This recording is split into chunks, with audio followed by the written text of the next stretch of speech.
bienvenue dans l'émission Parole de femmes. Cette semaine, nous parlons du péché, contre le péché en fait, comment vivre libre du péché. Et je crois, oui, que certains d'entre vous, vous avez déjà expérimenté une délivrance cette semaine et je vous encourage à nous envoyer votre témoignage à témoignage@emcitv.com. Non, pas un témoignage?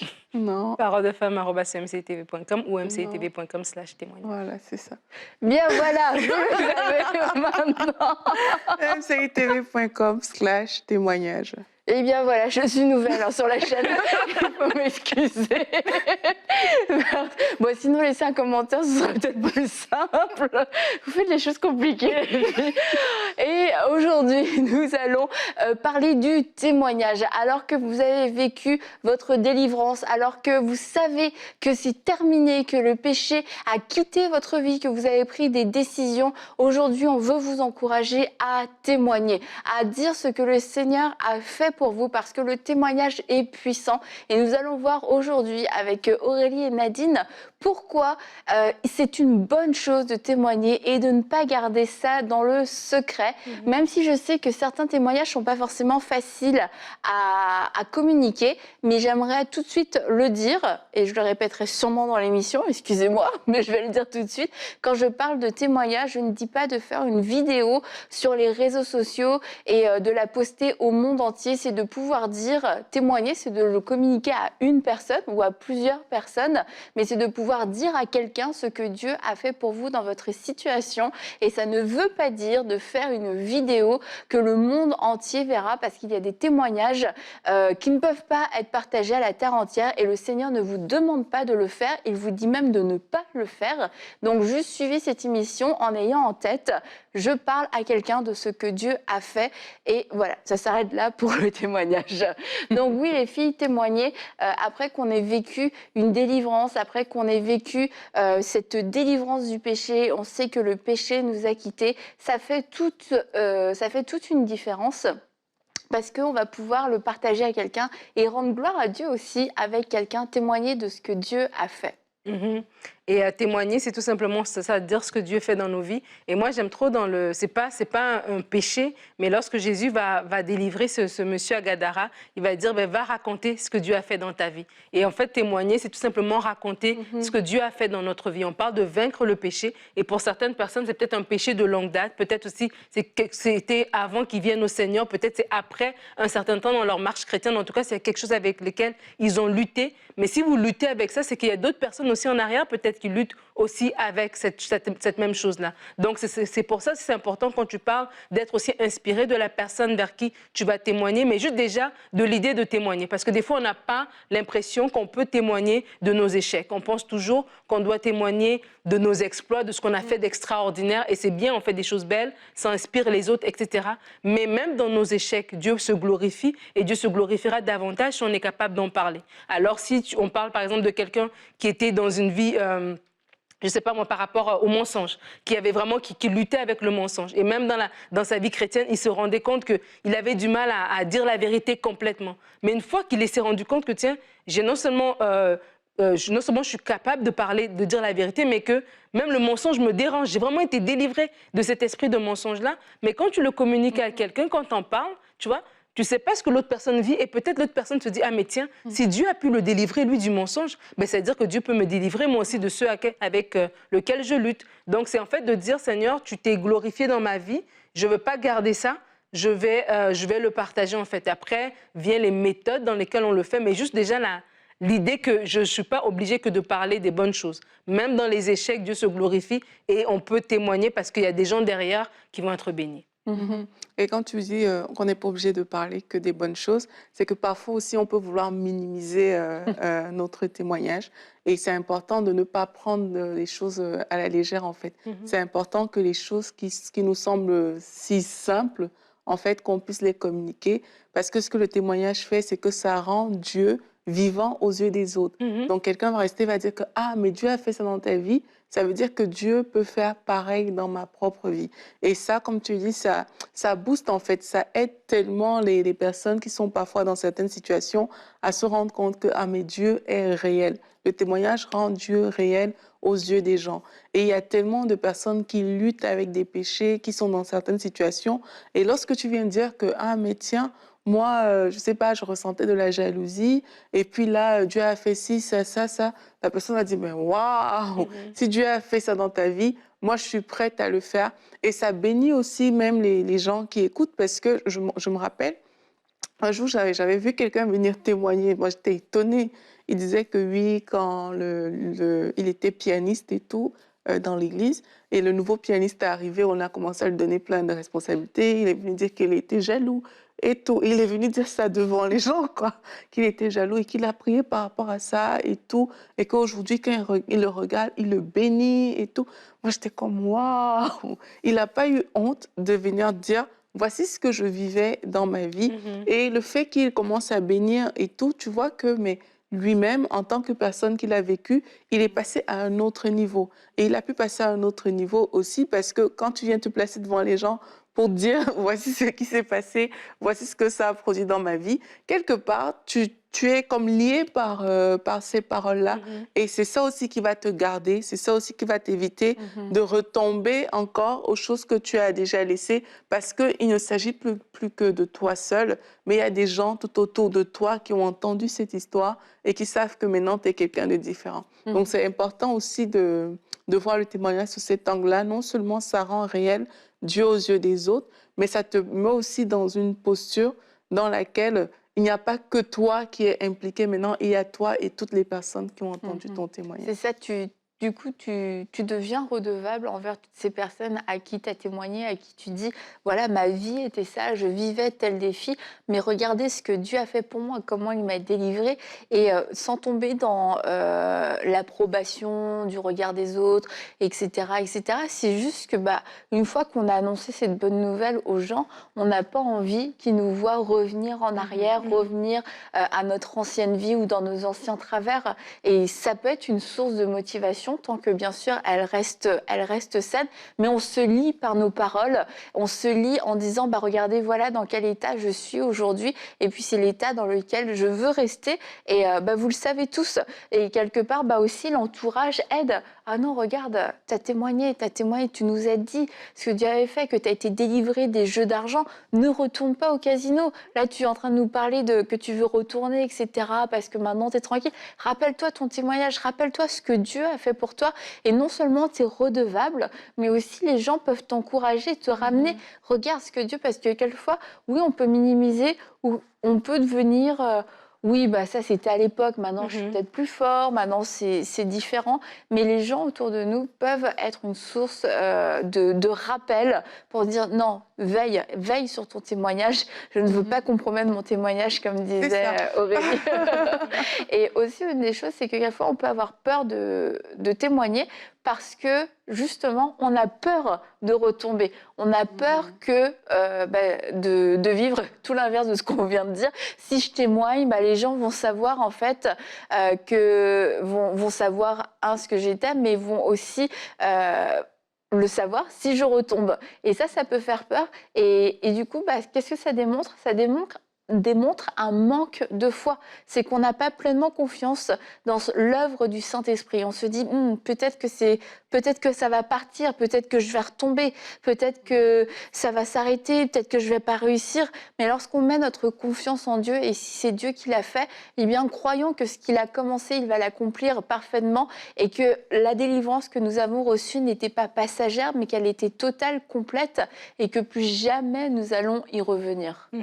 Hier, on parlait de l'entourage, et justement, tu parles de témoigner avec des personnes qui sont un entourage qui va nous aider, qui va savoir un petit peu c'est quoi nos faiblesses, comme on parlait lundi, ou en tout cas qui va savoir notre passé pour pouvoir nous garder.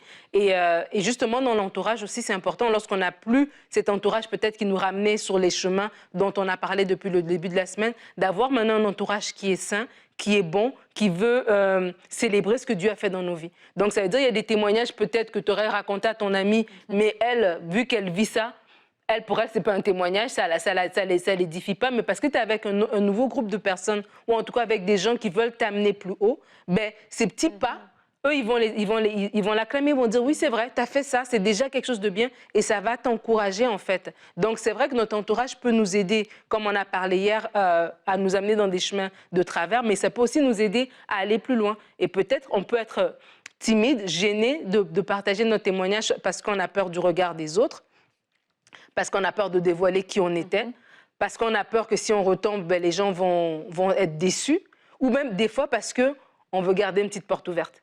Et ça, c'est une autre chose aussi.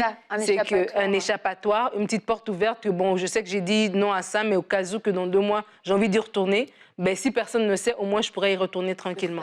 Mais aussi, le témoignage, à ce moment-là, devient aussi une protection, comme tu l'as dit, par rapport à notre vie. Mais moi, j'aimerais aussi encourager les personnes, quand on parle de la peur, de vraiment fermer cette porte de la peur du jugement ou la peur que les gens vont te regarder différemment.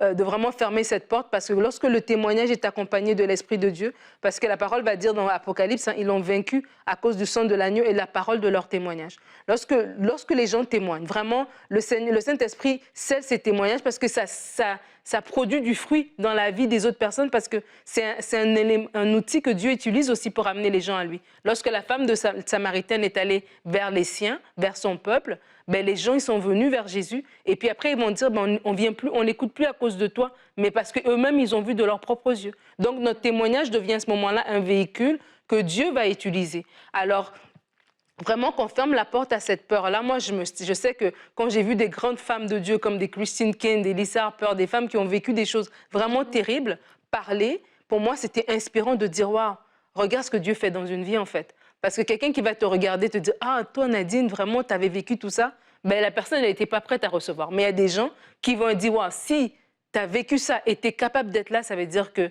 franchement, Dieu peut faire des choses extraordinaires et ça les inspire. » Alors, à ce moment-là, la peur ne sert pas Dieu, la foi sert Dieu. Alors, vraiment, saisissons-nous avec foi. Seigneur, je relâche ce témoignage, je sais qu'il t'appartient, c'est l'œuvre que tu as faite dans ma vie, je ne veux pas le garder. Et vraiment, même s'il y aura peut-être 2-3 personnes qui vont avoir des paroles malveillantes, mais il y en aura des milliers qui vont être bénis par notre témoignage. C'est ça, quelquefois, on se limite vraiment parce qu'on ne voit que ça. Mais la réalité, c'est que, en fait, quand on prêche quelque chose qu'on a vécu, les gens sont tellement plus réceptifs parce que ça vient de ton histoire. C'est pas quelque chose que tu as inventé. Et il y a plus de force dans ces choses-là, en fait. Et moi, je vais insister sur le côté de la force. C'est que tu as donné ce verset, ils l'ont vaincu à cause du sang et de la parole de leur témoignage. C'est que derrière notre témoignage, il y a une force. Et cette force-là permet de vaincre.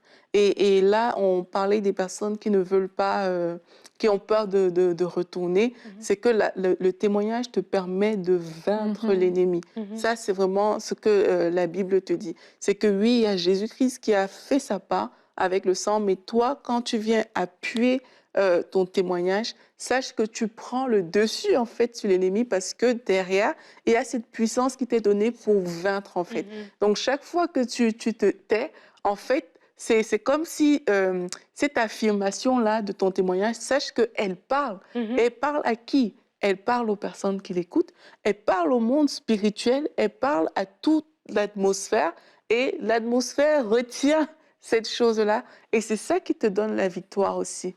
Donc ne négligeons pas ça et la force qui est derrière, non seulement ça te donne la victoire à toi, mais ça permet aussi que les gens qui sont autour de toi, comme tu disais Nadine, ils deviennent réceptifs, en fait. Si quelqu'un vient te dire « Ah, mais oui, moi, j'ai jamais vécu ça, hein, mais tu sais, sois fortifié, bâché et tout. » OK, mais quelqu'un va te dire « Je suis passé par là, j'ai passé cette étape, je sais exactement ce que tu ressens et tout. » Mais c'est sûr que c'est la deuxième personne que tu vas le plus écouter parce que cette personne-là, elle connaît les étapes, elle connaît le chemin. Tu vas pas la voir comme quelqu'un qui vient t'instruire, mais qui elle-même ne comprend pas, en fait. Tu vas voir comme, OK, voici quelqu'un qui a saisi certaines choses.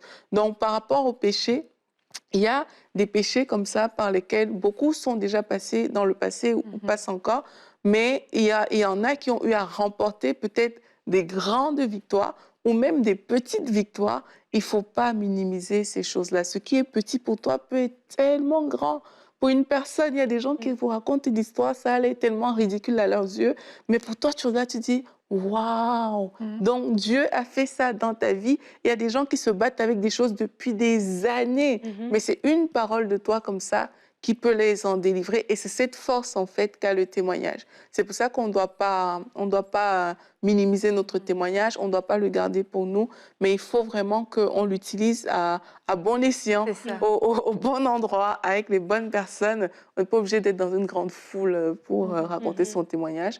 Au bon endroit, avec les bonnes personnes, ça aura un vrai impact. Et c'est ça, à bon escient. Je pense que c'est une chose très importante à noter, souligner, encercler.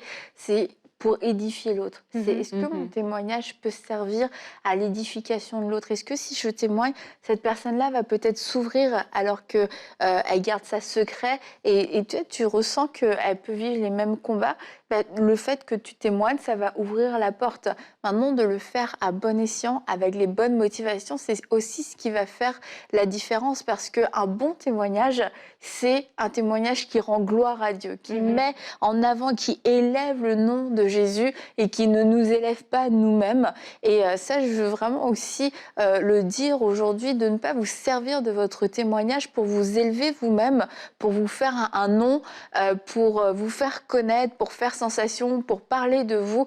Un bon témoignage est un témoignage qui élève le nom de Jésus-Christ, et c'est un témoignage qui célèbre ce que Dieu a fait pour vous. On est secondaire, on est dans l'ombre, dans le témoignage, et c'est vraiment important qu'on puisse le faire dans ces conditions et avec ces motivations-là. Ça va aussi nous éviter, parce qu'on a parlé des gens qui pouvaient minimiser leur témoignage, mais quelquefois, il y a des gens qui augmentent leur témoignage aussi, et finalement ça enlève la beauté de ce que Dieu, en tout cas ça enlève Dieu, ça n'enlève rien à ce que Dieu a fait, mais ça ne communique pas l'exactitude et la vérité de ce que Dieu a fait. Et pour revenir aussi au passage dont on vous parlait, c'est dans Apocalypse 12 au verset 10, j'aimerais qu'on puisse le lire, et si vous-même vous vivez encore de l'accusation par rapport à un péché dont vous avez été délivré, et c'est comme le diable continue de vous assaillir et de vous faire croire que c'est encore là, que vous n'avez pas été vraiment délivré. Vous pouvez lire dans Apocalypse 12 au verset 10, « En effet, il a été jeté dehors, l'accusateur de nos frères et sœurs, celui qui les accusait jour et nuit devant notre Dieu. Ils l'ont vaincu grâce au sang de l'agneau et grâce à la parole de témoignage. » Et c'est votre témoignage qui va pouvoir faire taire l'accusateur, celui qui vient constamment vous ramener dans le passé, vous faire croire que non, peut-être que toi, ça n'a pas encore bien marché. C'est pour ça que tu n'es pas encore prêt à témoigner. C'est pour ça même que tu n'es pas encore prêt à t'engager pleinement, à te faire baptiser, à servir. Et du coup, c'est toujours un frein, alors que Dieu l'a fait, vous avez été délivré, mais à cause de l'accusation, vous vous disqualifiez, vous pensez que vous n'êtes pas digne. À cause de votre témoignage, vous allez pouvoir vaincre toutes ces flèches d'accusation que l'ennemi vous envoie constamment. Levez-vous en osant témoigner.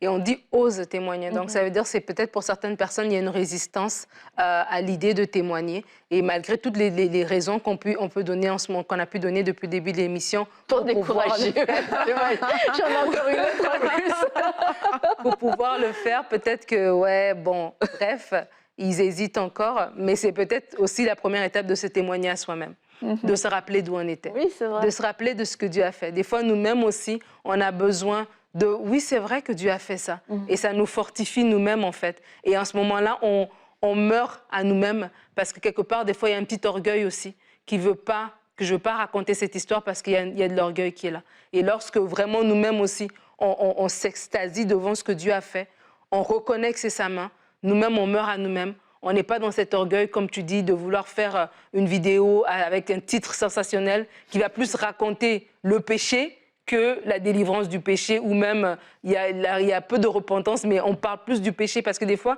le diable aussi va utiliser ça pour exciter des gens, à leur donner une curiosité malsaine, et puis aller dans d'autres choses, et ça ne ramène pas les âmes à Christ. Donc ça va vraiment faire aussi ce travail-là. C'est important, lorsqu'on partage notre témoignage, de reconnaître qu'il y a une puissance derrière.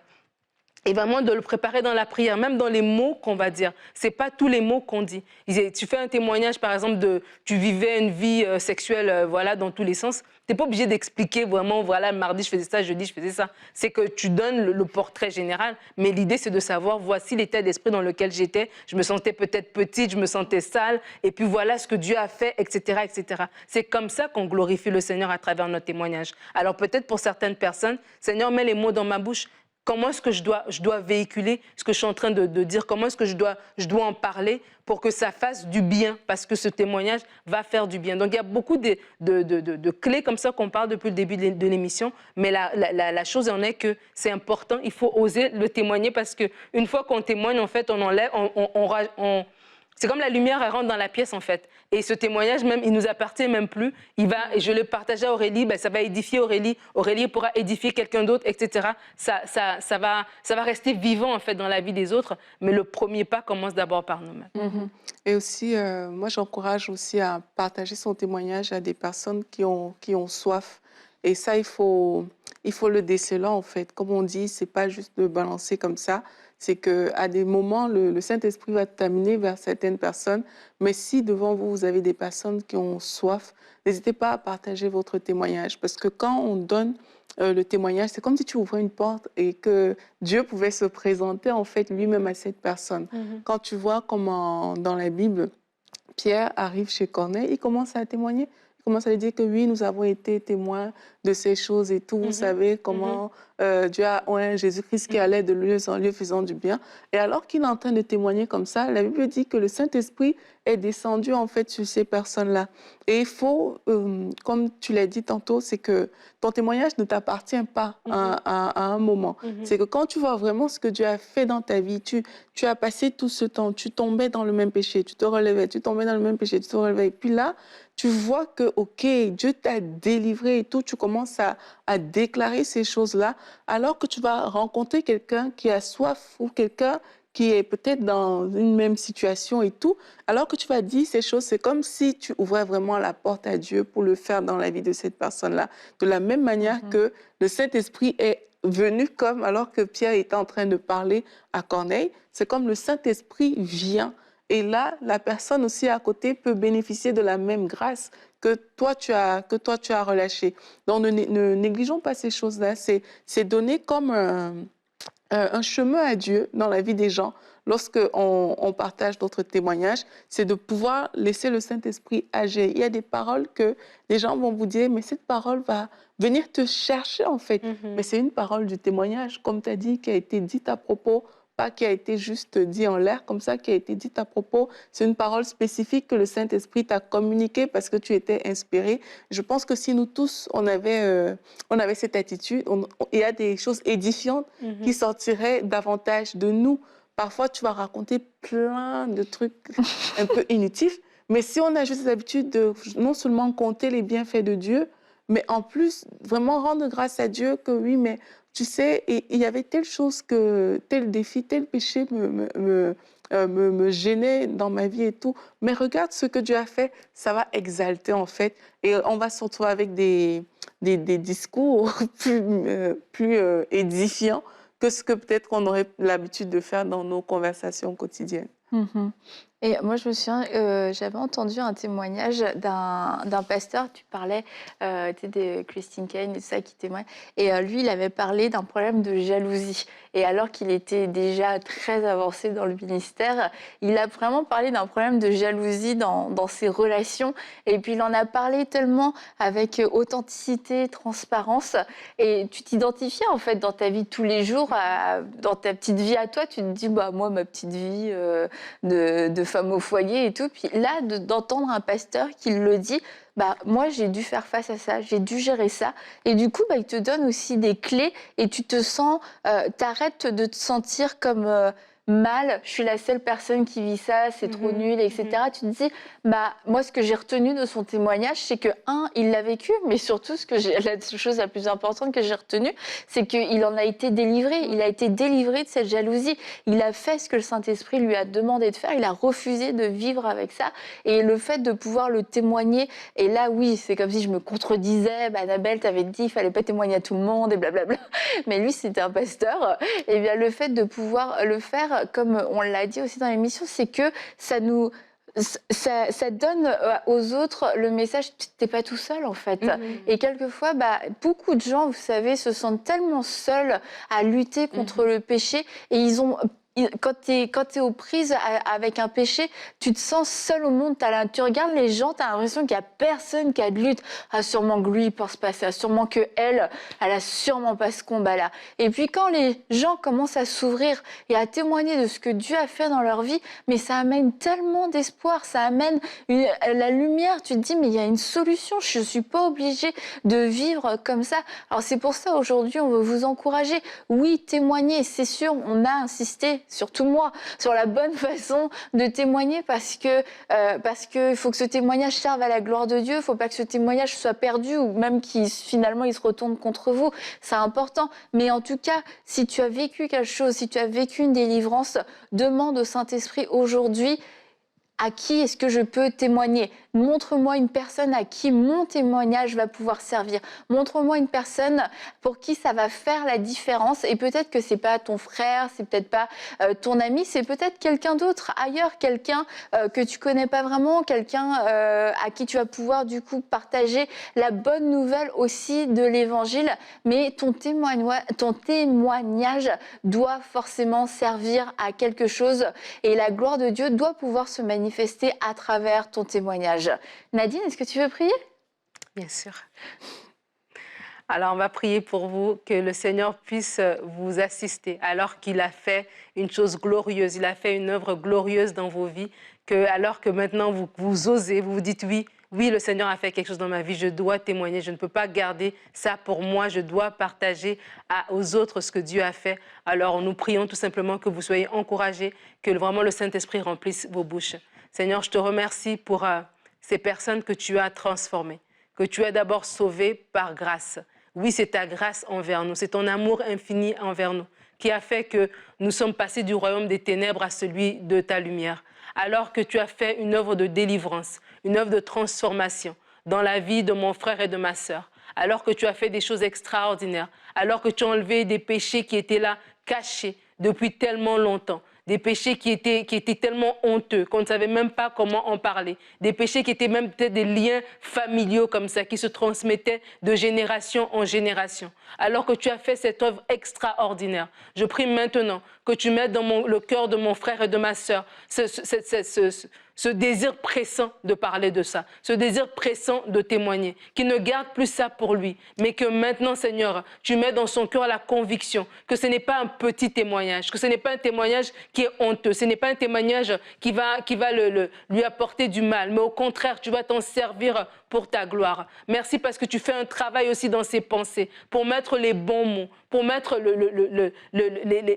la bonne disposition pour lui-même et pour les autres, la sensibilité à son environnement, pour qu'il puisse parler de ces témoignages de la bonne manière. Seigneur, tu as fait tant de choses et nous ne voulons pas, en tant que tes enfants, se présenter tellement parfaits que nous repoussons les gens autour de nous. Mais nous voulons montrer aussi ce que tu as fait, parce que oui, tu nous as sauvés à la croix, mais tu as fait une œuvre de transformation dans nos vies personnelles. Je prie maintenant, Seigneur, alors qu'il y a des témoignages comme ça, qui sont dans les cœurs, que tu puisses délier les langues. Merci parce que ton onction accompagne ces témoignages, ton Saint-Esprit accompagne ces témoignages pour qu'il y ait une conviction, que ce ne soit pas juste des histoires pour des histoires qui viennent toucher les oreilles, mais vraiment que ça vienne toucher les cœurs.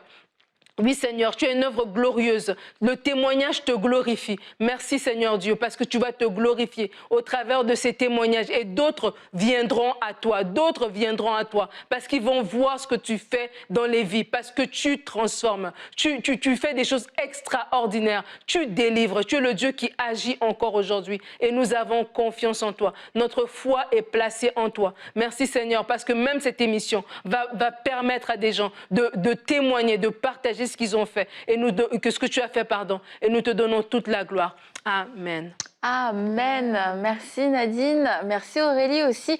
Et on se dit à demain pour une prochaine émission de Paroles de Femmes.